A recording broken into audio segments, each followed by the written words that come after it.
Hey everyone, Gabriel here, and today we'll be explaining this sequential circuit over here found on Fluidsim. As you can see here, there are four relays, three traffic lights, as well as multiple relays in this circuit. So this is considered as sequential circuit because once it lights up red, then it will go to green and then go to yellow, then it will loop back to red. So let's explain about why we have four relays. It is because in a normal time, um, number of relays is equal to number of processes. And for the loop, number of relays is equal to number of processes, but we added one in order to make the circuit continuously loop around. So as you can see here, there is a normally closed stop button that cuts the power to the entire circuit, as well as the static relays R1, R2, R3. Then the loop relay, which is located on R4, and timers T1, T2, T3 are located on the right, and we have the lamps over here, which correspond to R1 for red, R2 for green, and R3 for yellow.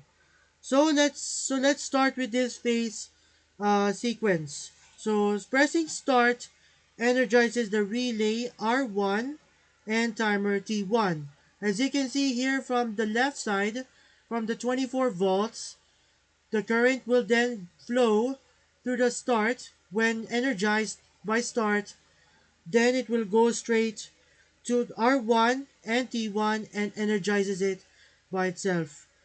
The current also flows to the red light, where once it is normally opened by default, then it will close and let R1 go and light up the red. Then the green light. So when the timer T1 times out, or if it is beyond 5 seconds, the contact closes to energize R2 and timer T2 as shown here in this pointer on our mouse. So in NCR2, the normally closed R2, which is shown over here, opens above R1, cutting power to R1 or T1 and turning off the red light.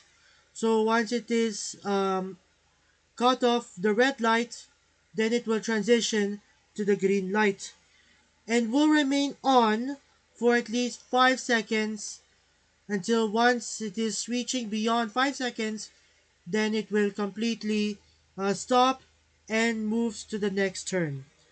So when the timer T2 runs out, the contact closes to energize R3 over here and timer T3, which is below. As you can see here, R3 latches itself on and powers yellow light. From the time that uh, the uh, circuit has been energized, as you can see here, R1 R1's NC will be opened once R3 closes and T3 closes, and R1 will remain open afterwards and will remain open until the timer runs out. And when the timer T3 times out, it energizes the relay R4.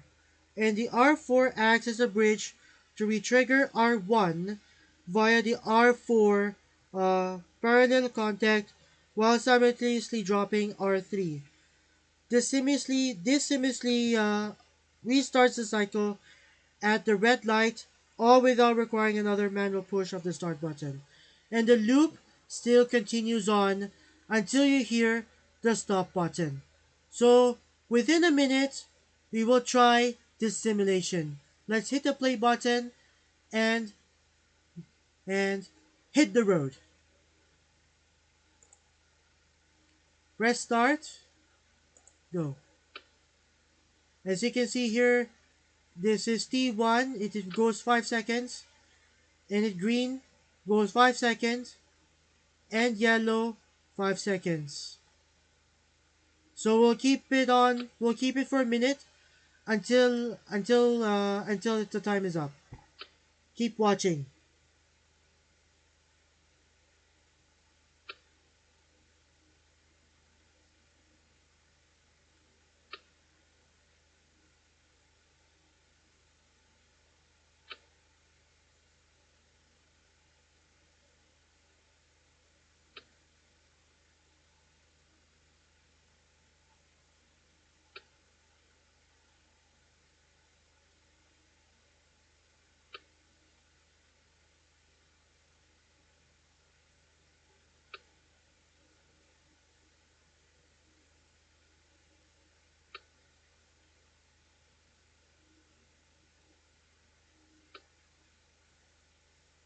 Watch what happens.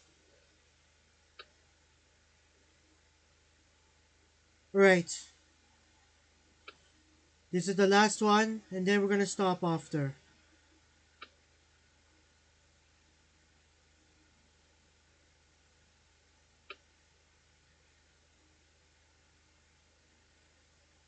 One thing before we turn off, this stop push button will automatically uh this push button stop will automatically stop this circuit. So let's hit stop, and circuit stops. And of course, that has been the explanation of our circuit. Hope this helps. uh, Thank you very much for watching, and see you again soon. Thank you and goodbye.